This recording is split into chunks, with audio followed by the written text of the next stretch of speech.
Next up, the Windows Firewall. So this is our inbuilt Windows Firewall, which having a lot of features like three profiles. So domain network used in office domain, and private network like your home Wi-Fi, and public network is like coffee shop or something.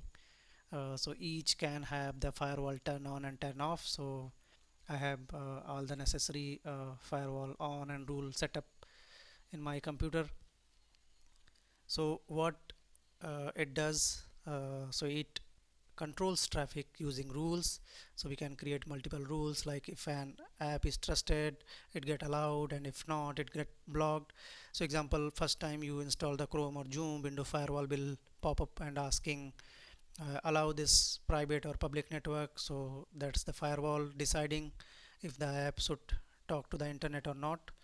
Also the notification setting, if you want any notification when firewall take action. So these are the advanced features that we have available. Also we can control this using the PowerShell.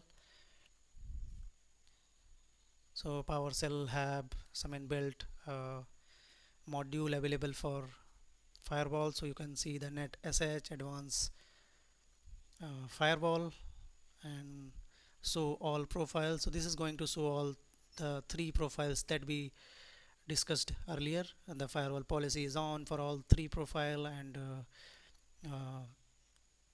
the other settings like remote management or logging, etc.